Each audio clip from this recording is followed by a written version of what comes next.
Hey guys, welcome to the channel Taking a Bathroom. The bathroom is the only place where you can place your gadgets in peace, and on this channel we do product reviews and also some tutorials. If you want to support the channel, go ahead and check out my ebook, www.themanwhosetselhimselfonfire.com. We also have a PayPal donation link in the description of the video. Alright, straight to it. I want to show you the IPTV services you shouldn't buy.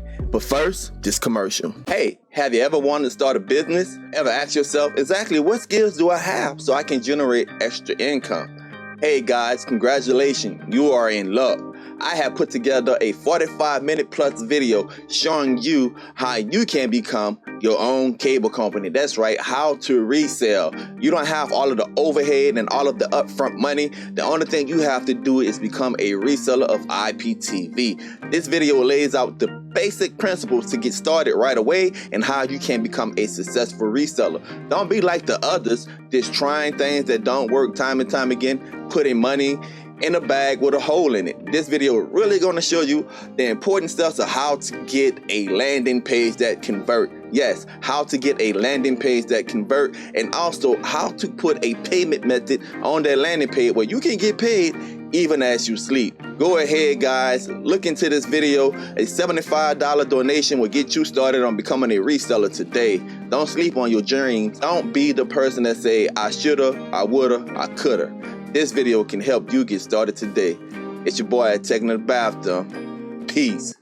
Okay, so this is how you don't buy IPTV service. What do you look for to notice the IPTV services you should stay away from? I want to give you some tips, all right? Number one, you want to search that IPTV service. Whatever name it might have, you want to search it out. The best way to do that is in YouTube. You want to see, have someone done a review on the service. So just put in the name in the search bar and look and see if you can find the service. That would indicate that, hey, other people have this service. Now, once you find out that other people have this service, go ahead and check out the reviews. Now, please be aware that one review in and of itself does not mean that it's a bad service or it's a great service. The way you get clues about that is the comment section. Go in the comment section and see, hey, what are people saying about this service? How long has this review been out? What are people saying about this service? That will give you a sort of an indication if this service have lived up to the hype, or is this service just a dumpster fire? That's number one. Number two, the second thing we want to look at and see, do the IPTV service have a website? Tech, why is it so important that an IPTV service have a website?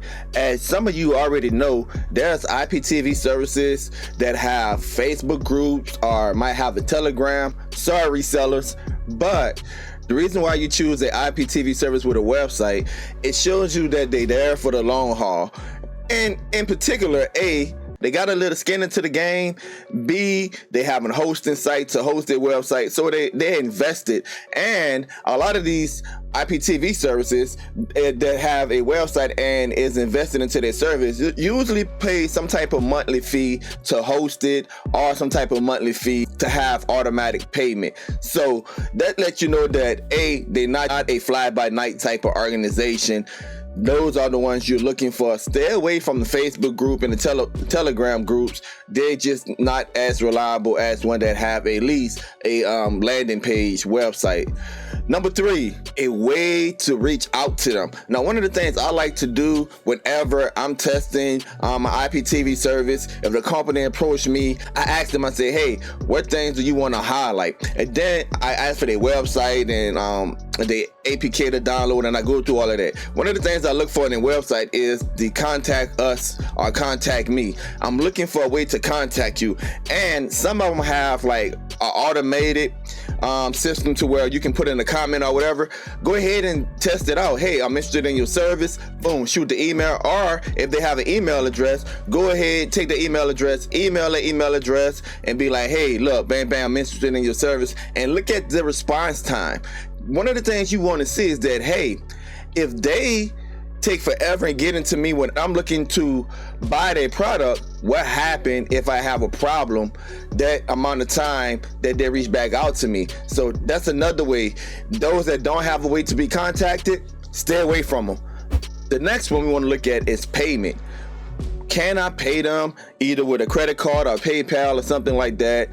Man, I know some resellers, they have like Cash App or whatever, but I would advise that you go with someone that have a system of payment. That way, soon as you pay, you set up your username, you set up your password, you already know that as soon as you pay, you can put that information in and you can get into the app. Now, this might be controversial because I know everyone don't have this system.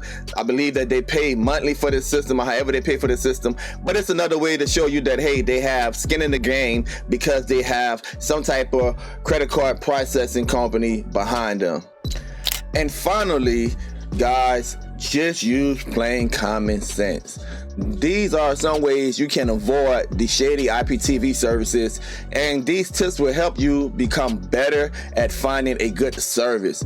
We always say, have a backup to the backup. Don't be afraid to try multiple services over a period of time. I recommend that you have IPTV service in different tiers. And what I say in different tiers, one that is considered premium to me, $25 and over is premium. I wouldn't pay more than $25, so scratch the over thing, unless I'm getting 6 lines or more. Okay, so $20 is probably your medium. You have your $5 services and your $7 services, your $8 services. So I would go ahead and have a cheap one, a premier one, and one in the middle, and hopefully you can test that out. And usually what I do is when I first started, keep a cheap one, the $5 one, as a backup. Sometimes they are reliable, sometimes they are not. So these are the ways and these are the services that you should stay away from. Hey, it's your boy taking the bathroom. Until next time, peace. Don't forget to subscribe. Sorry about my voice, guys. Coming down with something. Don't forget to subscribe and also hit that notification button so you can be up to date with all of my latest videos.